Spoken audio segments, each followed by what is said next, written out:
Hey guys, welcome back. This is going to be a follow-up to some playful engagement information that we talked about in training. Hopefully, you've watched the playful interaction video by Karen Purvis. And I want to just talk to you about that.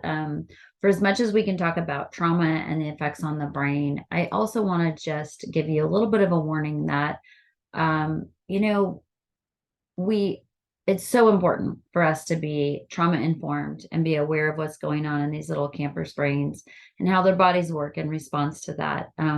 It's also really important to not overemphasize that. And as a community, we've kind of gone from 0 to 10 in talking about trauma and labeling the trauma and labeling the emotions.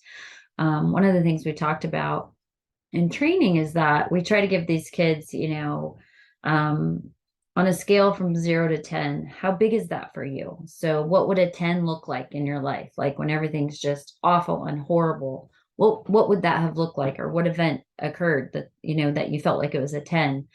And when is that like a 0, 1, or 2, and things are pretty manageable?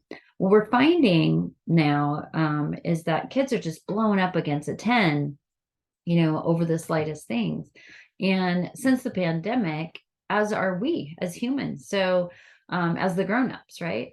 So, what we're trying to do, we've gone in, 10, 20 years ago, we didn't talk about trauma informed care and how the effects of trauma affect your brain and affect your relationships. We didn't talk about attachment theory. We didn't talk about, family dynamics. We were just learning how those things really affected our brain 20 years ago.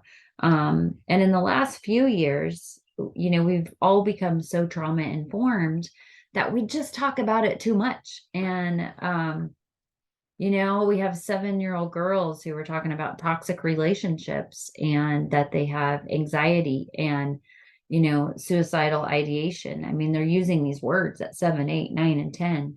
So, it's kind of funny to talk about when we're kids, the biggest threat we had to our parents is, I'm going to run away. Or we just did run away. And, maybe we made it to the curb. Maybe we made it halfway down the street to a neighbor's house. But, that was the biggest dramatic. That was a 10 for us. Something so big happened and we're going to run away. And we made it, to a tree in the backyard. And I'm not saying that bad things didn't happen in our lives at that time, but we didn't have the words, we didn't have the skills, we didn't have counselors. We had a cool old lady as a neighbor, or we had a super cool coach, or we had a teacher that believed in us. And they have all those things today also. These kids do have those resources today. But on top of that, the kids that are coming to camp are coming with therapists and psychologists and doctors who, carefully, or at least try to carefully regulate their medication. They have bio moms, they have bio dads, they have birth moms, they have birth dads, they have foster moms, they have caregivers. Like they know the lingo and it's overused. And I want you to be careful that we don't overuse it at camp. Kids now aren't threatening to run away. They're threatening suicide. It's a very real thing. So instead of having things that, we might think are a 4 or 5 in their everyday life, like bumping into somebody and having it be a, slight altercation or like, hey, sorry, I didn't mean to bump into you. We're seeing the kids' behaviors escalate, blow up against a 10 every single time. You pick them up from school and it's like, oh my gosh, I had the worst day ever, and you find out that somebody cut in lunch line or somebody made fun of them, which is not to be taken lightly. But we've talked and talked and talked about trauma. We want to educate you about it. We want you to be trauma informed. We want you to be aware of how their brains and their bodies are working in response to that trauma, and that there has been most likely trauma in their lives. And that's what we're seeing. At the same time, we don't want to label it to death and counsel them and advise them and diagnose them. We are taking them to camp to give them the love and hope of Jesus and let them know that God loves them, let them know that we care about them and love them. And so much of that just doesn't need talked about. We don't talk about trauma at camp. We don't remind them that they're foster children at camp. We don't remind them that they're in foster care. Some of them aren't even aware that they're considered a foster child. They know they're staying with strangers and that they've had some really hard things happen in their life. And I don't know that the labels are always that important. So really be mindful when you go to camp that you have this stuff in the back of your brain. What's really important for you to bring is empathy, hope, compassion, and just this playful engagement and playful behavior that heals them and makes them trust you, helps them to trust a grown up, gives them a healthy example of someone who is loving and gracious and extends grace and teaches them how to forgive and teaches them how to play. Some of them just don't know how to be a kid and play. So, let's not get wrapped up around the axle in regards to all this trauma and language and lingo and what you're supposed to do or not do. The best thing you can do is just meet them where they are, see them for who they are and who God made them to be, help them discover that and uncover that, and go play with them. So let's talk about play. Is it really as simple as just going out and playing and being with them? And the answer is yes. If you are present and you bring that playful, fun, like we're just going to go together and learn something new and we can learn to do things attitude, you'll be the best counselor and probably best friend they've ever had. So let's talk a little bit about the science behind it. But I want you to know that when you think you're just playing with them and giving them attention, there's some really cool stuff going on in their brain. So what we know is that, so you've heard the saying, people ask all the time, does a week at camp really make a difference? And I am just going to give you a resounding 1000% yes. We have science behind it. We have witnesses who have been and seen it. We have children that are grown up and time again have come back to camp and become a counselor after being a camper at camp. And they will say it makes a difference. We know it does. Science and experience have proven it, but here's kind of why.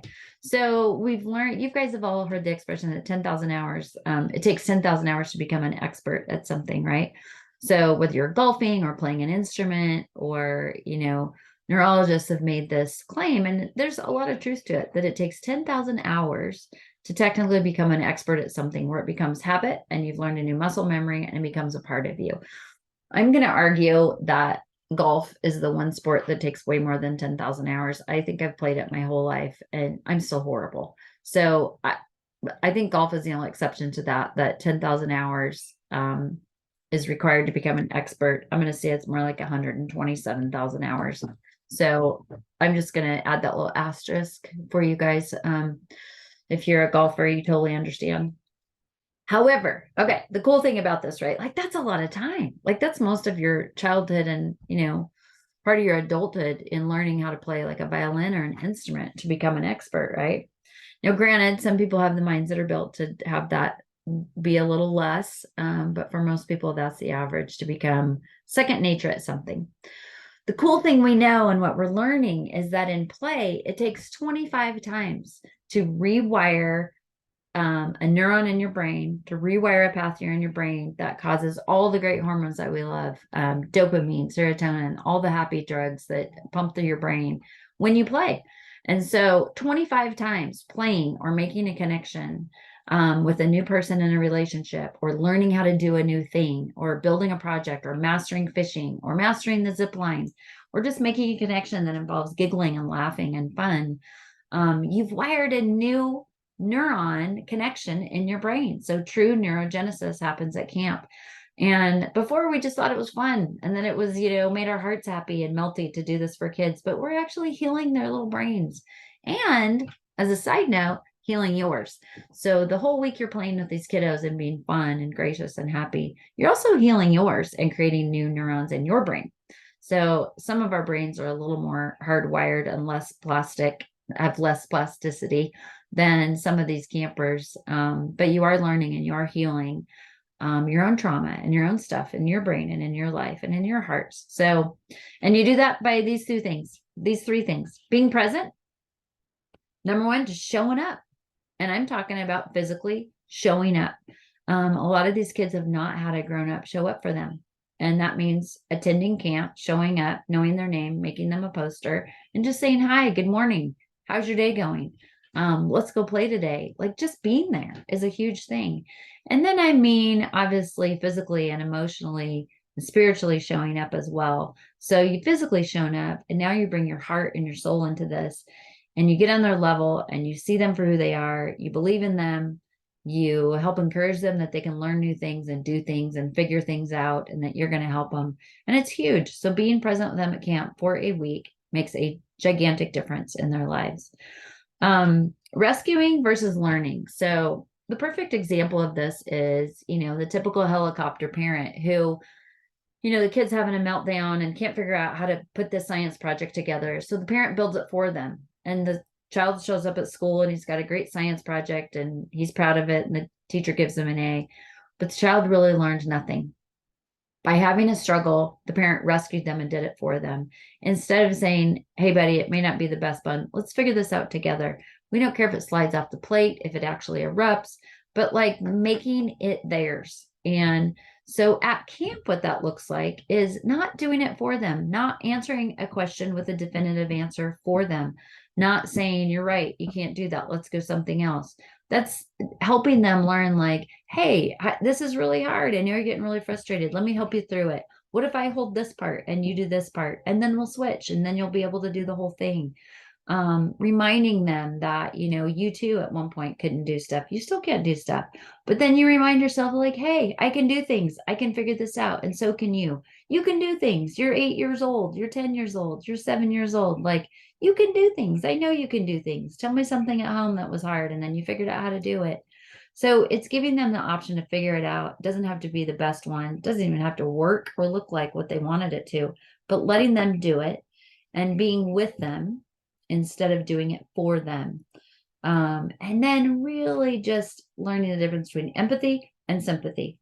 So instead of feeling sorry for these kids, we feel sorry with these kids. And it's imagining things that you probably can't imagine in your own life that these guys have had to go through, and having a true understanding that even though I haven't gone through exactly what you have, I can see that this really hurts your heart and I want to help you. Like, let's figure it out together. What do you need? Do you want to talk about it? Can I pray with you? Can I pray for your dad? What do you need from me? How can I help you? And just knowing that you're listening and that you're there. So one of the things that I want to be with you and remind you of this week is just God's promise that he is with us always. And when you believe that in your heart, then they will see it and believe it in their heart. So one of my favorite scriptures is from Isaiah 41:10, which is, do not be afraid, for I am with you. And it's sometimes hard for kids to get that on a godly level if they've never really been around that, or they don't understand scripture, don't understand the Bible. It's hard for us to kind of actually believe that sometimes and rely on it and remember it. So just remember that just be Jesus to these kids. You know what, buddy, I know this is really hard, but I'm with you. God doesn't promise that he's going to take away the pain or fix everything for us. And you're not promising that you're going to take away the pain or fix everything for that child, but you're going to be with them. And it's really super easy to be with someone in that pain or in that frustration or in that moment and make an absolutely unbelievable friend and connection. And you're building hope and you're building love and you're building that connection that actually rewires their brain. So I love this saying so much, and we know it to be true. So Becca Johnson is a great doctor. She's studied kids for decades. She's amazing. And her quote is, and the statement is about Royal Family, that the overall effectiveness of Royal Family Kids camps that I have experienced, that she has experienced, is that 1 week at camp can be effective as 1 year of counseling sessions. And it's true. You're building trust and you're building just amazing experience for these kids to trust an adult, see an example of someone who's willing to give them a shot to try and try and try again until they can do things, who just believes in them and sees them. So you think you're just playing and you're having fun, but you're actually healing and doing such amazing things in those campers and in you. So that's it on play, and I will see you on the next lesson.